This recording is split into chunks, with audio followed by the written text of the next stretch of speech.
Yeah, sorry about that. The phone seems to have a habit of interrupting my recording today.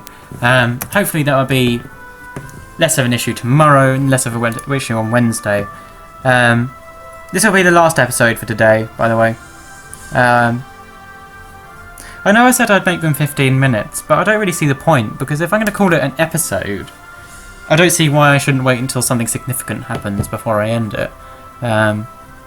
Like, for instance, we're now just waiting. I suppose I should have finished this before, after I'd finished my reorganisation, but no, we're going to sit here. We're going to make you suffer.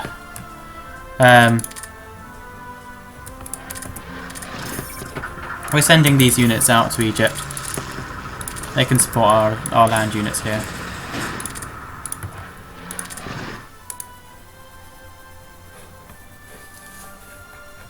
I could do the same with my fleets. But I'm going to keep them at her. I'm going to keep them at port for now, just for upgrade's sake.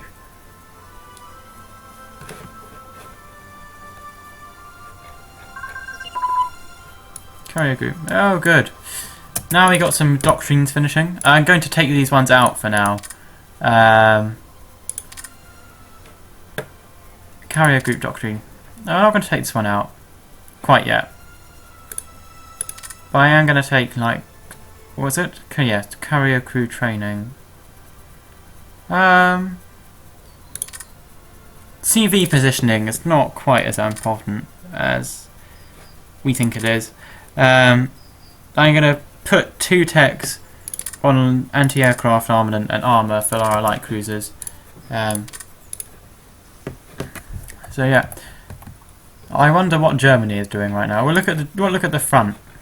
You might have noticed that a few episodes ago, France looked much stronger than Germany. By now, Germany is probably already much stronger than France, and that's because Germany starts with very good laws. Germany, Japan, and Italy are the only nations, or actually the Soviet Union too, the only nations which can start with war economy, which means their effective IC is going to be far higher than ours. See, at the moment we're actually wasting 50% of our RC because of our full civilian economy. And also Anthony Eden. No, it's not Anthony Eden. It's, yeah, Stanley Baldwin is not helping either. But, so, yes, I can't wait for Stanley Baldwin to go. He's a bit crap. We got another armoured division. I could make a first armour corps. That would be fun. We'll take these guys down to Egypt, as I said I actually would.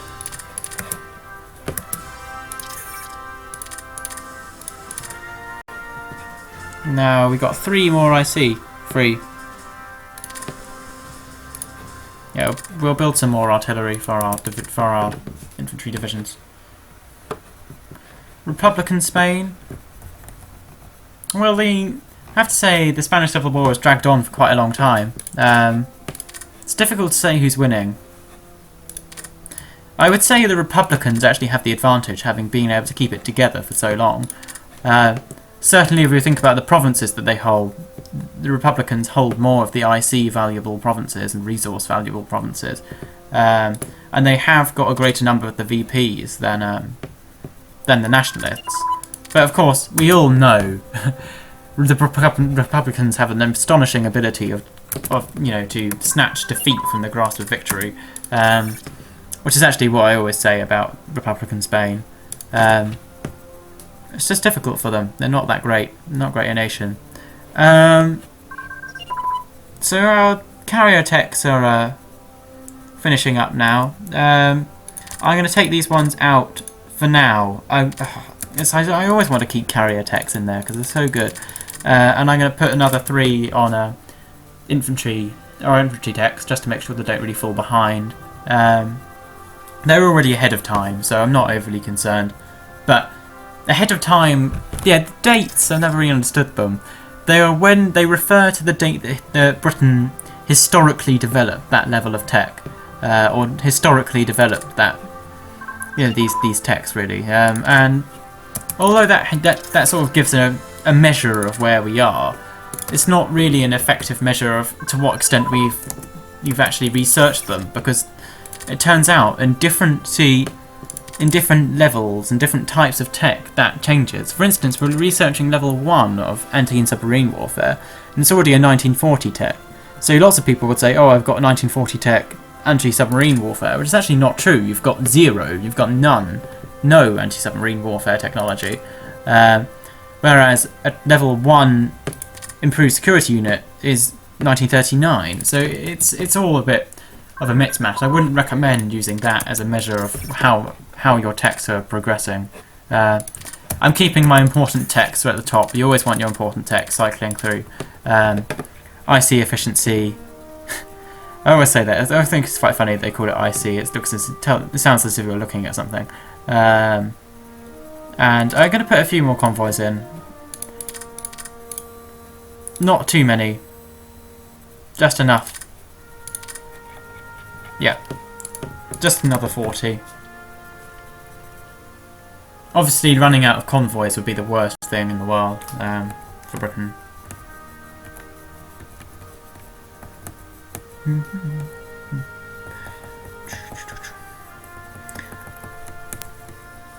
So, I suppose I could talk about other video AARs that are out there if you're interested. Obviously, I think probably the best one which is out there at the moment is the Japan AAR run by Death6. I don't know his YouTube name, but that's his forum name, and it's very good. He's using the History Plausibility Project, which is an excellent mod for this game. And he's playing Japan, and he's doing it very detailed. He's being he's doing a mix of historicality and ahistoricality. Looks quite interesting. He's just about to start the Sino-Japanese War, the second Sino-Japanese War, more accurately. And I would recommend checking it out. You can check that out. I'll post a link in this video. In the link of this, I'll paste a link in the description of this video. We're not going to research agriculture again. Britain has quite good manpower, actually. India being very productive for manpower, and that's a level 6 tech as well, so we don't really need that quite yet. What else is there? There are some really bad AARs out there on YouTube. The ones of people using AI control on their armies. Oh, AI control! Never use AI. It is terrible. It really is. Priority for these artillery brigades is going to be our North African divisions. Sorry, excuse me whilst I just create a new armoured corps. I'm going to call this the first armoured corps.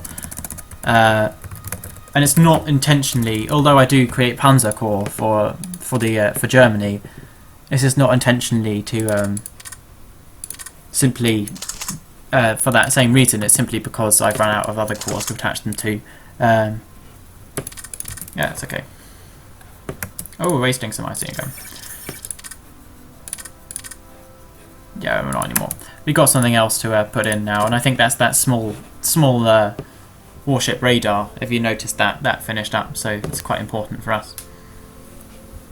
What else? So yes, there are some really poor video AARs out there. Okay, we might need to do some reorganisation here. We got a fractured government because of this, which is not helpful, because the Tories are in power and we have 2 National Liberals. Can I appoint a Tory? I think the Democratic colours are a little bit too close together. Then I'd like them to be. Leadership modifier, yay, that's good. Theoretical scientist, right? Crap. He's not a theoretical scientist.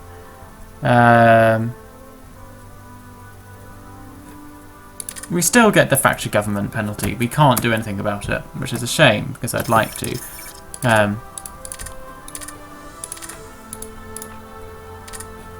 Yeah, so I wouldn't recommend watching a lot of video AIRs out there. I mean, you can tell a good player from a bad player very easily. I'm not calling myself good, by the way. I think I'm an alright player. And one of the best AORs I've seen is obviously Night Raiders 2 Germany AORs, and they've both been very good. But annoyingly, he hasn't finished either of them. So he got to the point in his first one where he just secured Britain, or he was just about to launch Sea Lion or Barbarossa or something. I can't remember it. And he was doing very well, and it was very interesting up to that point. And then he stopped, like completely unexpectedly. For a few months, said nothing about it on the forums or anything, and everyone's like, "Oh, what are you doing? What are you doing?" So yeah, that happened, and then he started a new one, which went on for much longer, and he was doing much better. And actually, he got through a lot of the Barbarossa. He got through to the point where he'd surrounded Stalingrad and was attacking Stalingrad, having taken Moscow and Leningrad, and it was very interesting. We were all very excited. We thought he was going to win, and he was making promises about invading the UK at least, and then possibly taking on the USA, but then he stopped again, and it was just it's very disappointing, and you get people's expectations up, and you kind of feel that there's no point doing it if you're not going to finish it. So, in other words, that's a kind of a promise that this AAR will be finished, no matter what. I mean, updates might not be regular. I'm getting a lot done. I don't know how much I'm going to be able to do next week, or indeed the second half of this week. I am going to my brother's graduation, so I'm not going to be around. I'm not going to be able to have access to the internet or anything. So I'm getting a lot done today, tomorrow, and Wednesday. And then I intend on doing some possibly next Sunday or Monday. But this is probably all you're going to get for now. And I'm afraid it's just the way it's going to be. But I'm going to finish this. This will finish. One way or the other, I will get to a point where I say it will finish. Whether that be Germany is defeated, or a point where I deem the game to be stalemate. So obviously if Germany wins in the Soviet Union, I've defeated Japan and stuff like that. If I can't make any inroads in Europe, and this situation goes on for a number of years, then I am just going to have to call it a truce. I think I'll have to make up some kind of ahistorical ending to the war, because Britain doesn't have the capacity to take on Germany alone, especially with AI allies. The USA is quite a good ally for an AI ally, but they suicide so many of their divisions, and the UK is actually the same if they're on AI. They suicide so many of their divisions early on in the war, meaning it's actually quite difficult for them to achieve anything. France has actually been improved quite a lot. The French AI has got better, but France itself is unbelievably nerfed by Paradox. This is what I don't like playing France. I mean, they even describe France as having a population crisis in 1936, which is not true. France was not having a population crisis in 1936 even. It's just a lie. That's purely for the reason that if France does manage to drag Germany down into war of attrition, which is what the French players should aim to do, France loses anyway, which seems a bit unfair. Which may have been the case in reality, but they shouldn't do that through methods like population modifier and things like that. It's very gamey. It's very... I don't like it. Don't like it at all. Japan. I really like Japan. Japan is a really fun nation to play. I don't know what China would be like. China looks like harder now because it's much deeper, and they have Chongqing is their big IC province and their big VP province, and as is Chengdu. But now they're much further away from the coast, and even though there are more ports to invade, I still think that would mean that China would be much harder to conquer. Definitely an interesting challenge. I'll be looking forward to trying that sometime. The last game I played as Japan, it seemed a bit easy really. Destroyed China very quickly, then moved on through Malaya, Sri Lanka, the Gulf of Tears, then struck at the Suez through Iraq and took Iraq, then moved to Gibraltar, and then took the British Isles, and then Germany invaded Canada, which I was very impressed about. And then I also declared war on the USA, and I took Guam, the Philippines, how do you say it, and all the Pacific Islands, and then the West Coast, and then here, the Panama Strait, and then it was a good game, but definitely didn't seem like too much of a challenge. It's interesting to see how the new map changes the balance of the game. You can see some of my radar stations have started to finish now. I now have sight over the mouth of the Thames because I've got a level 2 radar station there. I have vision over some of Italy, Sicily to be specifically, in the west central Mediterranean Sea, and the immediate Singapore Strait. If you expand those listening stations, or the radar stations really, quite extensively, you can see what's approaching you, and that's why I'm doing it. It's sort of, intelligence is most definitely the most valuable thing you have in Hearts of Iron, and people often misunderestimate that. If you look at what happened recently in the Carnage series of Captain Easy's Carnage series, that is, they'll notice that he lost the entire Regia Marina essentially because he didn't do any research, he didn't do any intelligence gathering beforehand, and that meant that he lost his entire fleet in a massive battle against the Royal Navy. And just don't fight carriers if you know they're around. Just don't do it. It's just very silly.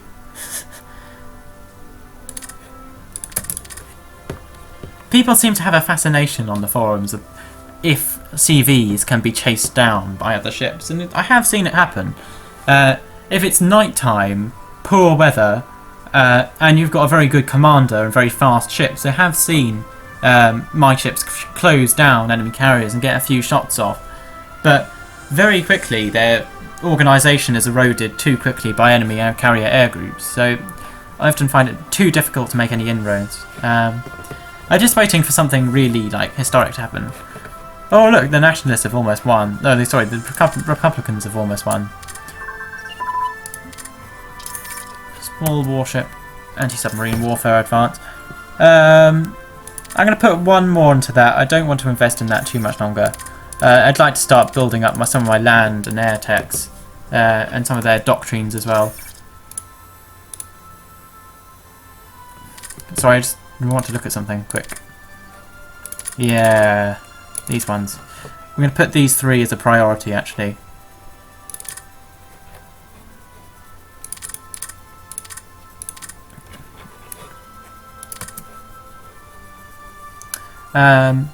So we still have a large excess in officers, so I'm actually going to scale back my research, my investment in officers even more.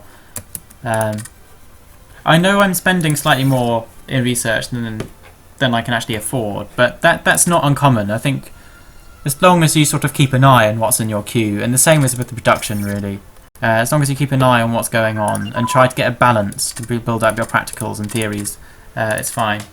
Okay, we've got multi-roles now. Now I can actually properly start investing in the Air Force. I might end this episode when the Republicans win.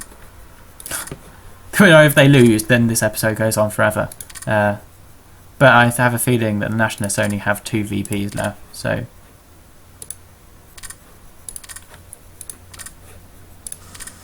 Trying to find a province which I can actually see their surrender progress.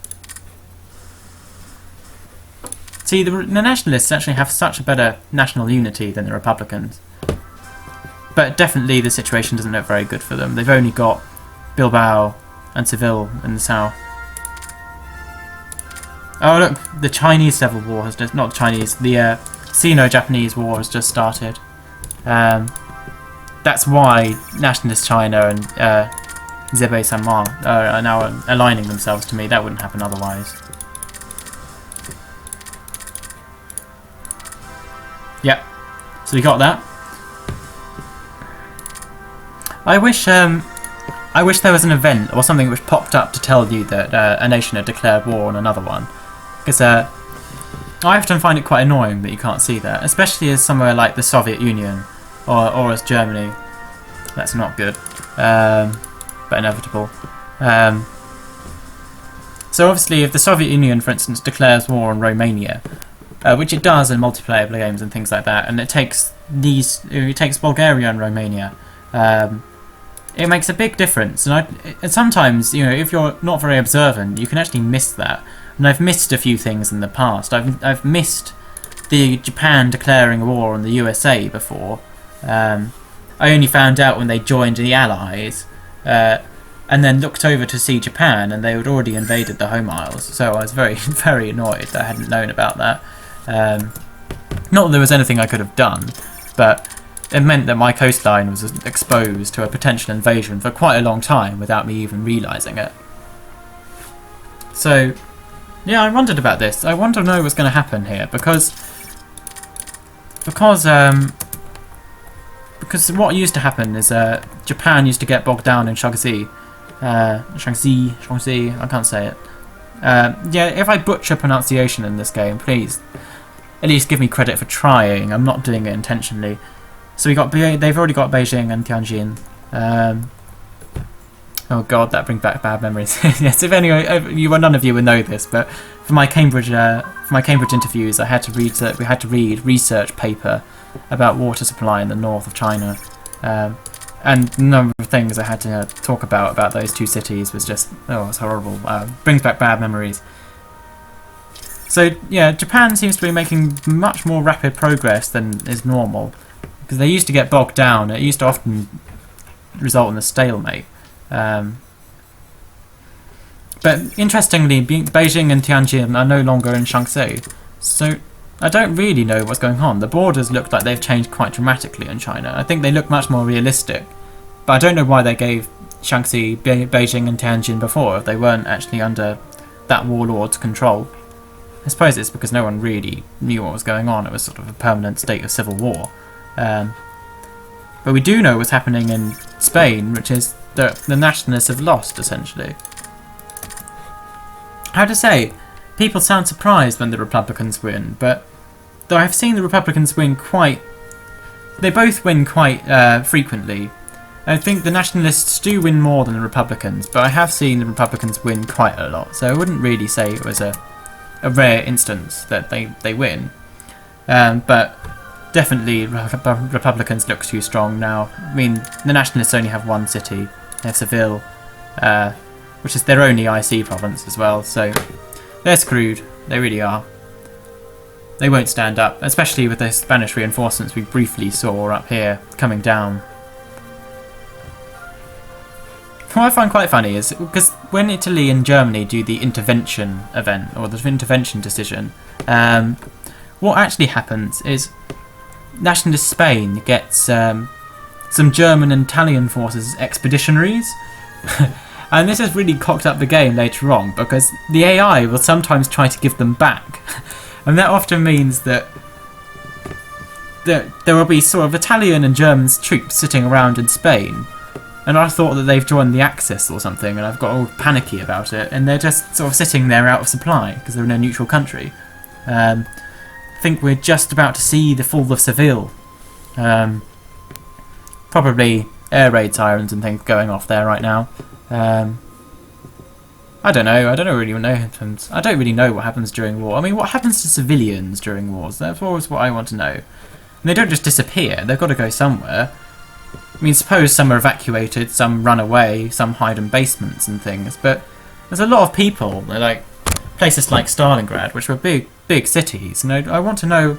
I mean, surely they weren't all killed. I mean, some would have unfortunately been killed, but yeah, it's a bit of a. I don't know what happens.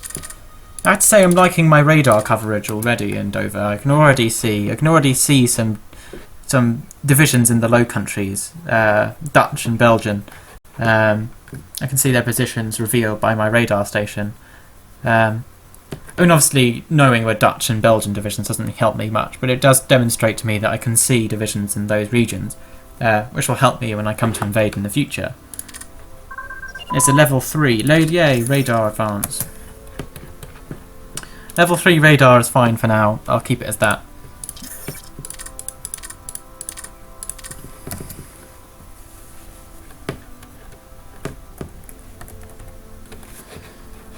Republicans, come on Republicans. Not that I actually want to end this episode, it's just that I think I've been going on for quite a long time. Quite a lot's happened. We got to 1938. So things are starting to speed up now. You know, we're getting closer to war.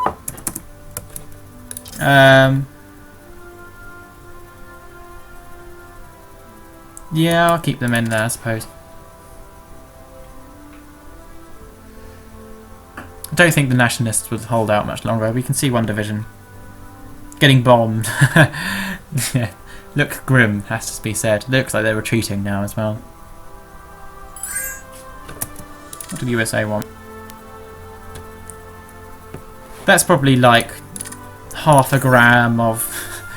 Oh god, they've almost already surrendered. Half a gram of like iron or something they're selling us there. We're going to buy some more metal because I realised we're not getting a very big stockpile increase there. Then immediately joined in by some miners. Oh god, Japan is steamrollering here. They've taken, I think it's Yangdao or something like that. I do not know how to say these places. Seville. Yep, so that's it. I'm going to call that Foreign Minister, No Minister, reports civil war. So, there we are. The Republicans have won. The second Sino-Japanese war has started. I think it's time to end this episode right now. Thanks for watching, guys. You're a great audience. Your feedback is invaluable to me. I'll see you next episode. It'll probably be tomorrow or something. In which nothing happens again. So yeah, if you want me to skip anything, then please tell me. Yeah, so I'm Mr. Charles. I'll see you soon. Thanks for watching. Bye.